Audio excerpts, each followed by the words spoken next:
Okay, so this is the backyard and the first floor video. Okay, so you can see the refrigerant, the condenser for the AC is really old. This is original as well, just like the other equipment. The refrigerant line needs insulation on it, and again, this uses the old refrigerant gas. You can see, where is it? R22, right there. So that freon gas, they're trying to eliminate it. So like I said earlier, you know, if you need to replace this stuff, you know, you're gonna have to probably replace the whole system. So it is working now. I would definitely recommend having it serviced before closing and see if you can get a home warranty for it. As far as the outside goes, you can see it's stucco. There's a couple of minor cracks you can see in the stucco here. Right, a small crack in the stucco here, a small crack in the stucco here. You should definitely see if you can get the building to seal those cracks.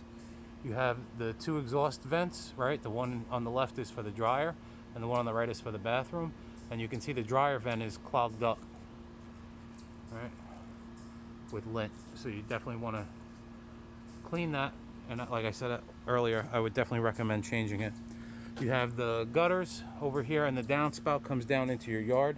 So just try to make sure that this, during heavy rains, you monitor it and make sure that the water doesn't bubble back out.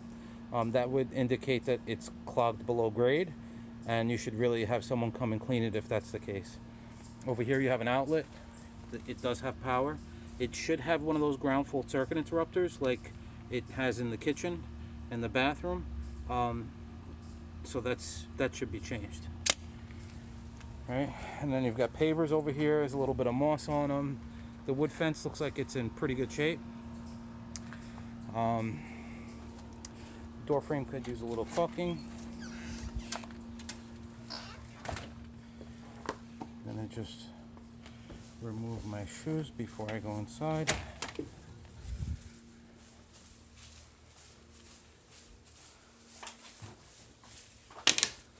Okay.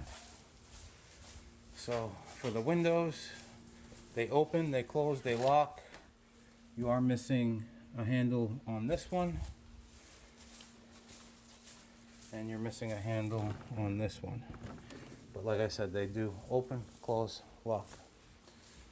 You have a separate zone over here for the AC, and that works fine.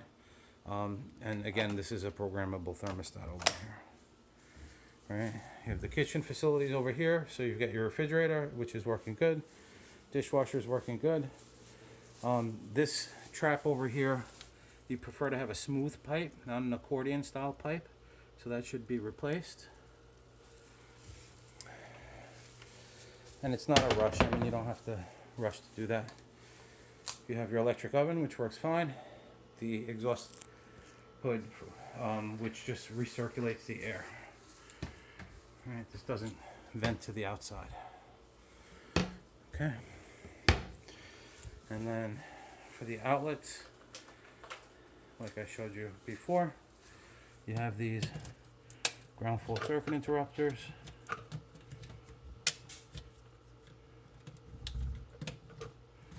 And they're all working fine. We tested all. We have one over there. We have one over there. One over there.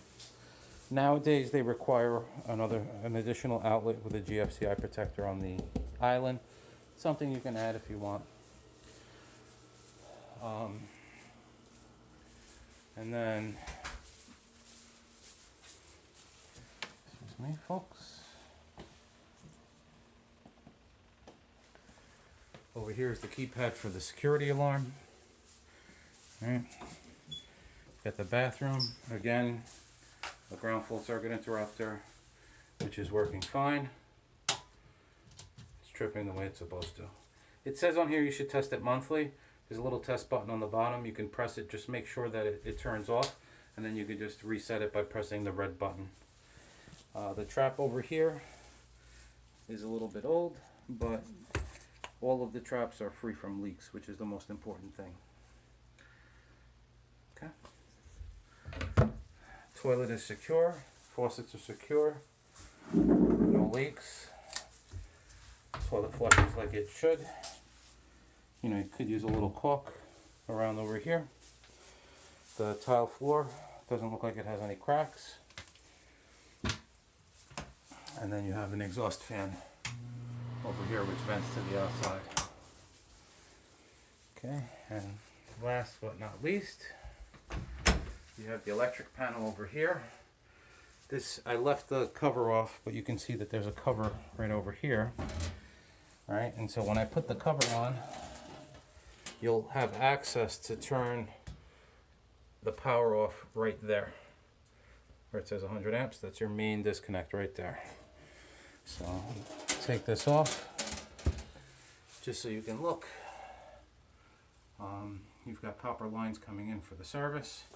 Everything is bonded and grounded properly. All right, there's no evidence of any scorching, overheating. All the breakers look like they're the same manufacturer's products. So everything looks good on the electric side. You do have space for 2 other breakers, so if you do want to add something, you can. And then that's your doorbell, and the doorbell's working. Okay, this switch is for outside, this switch is for inside. And the outside light is working, inside light is working. And it's a little crack on the cover plate over here, which is easy enough to replace. It's about a $2 item. Okay, any questions? Give me a call.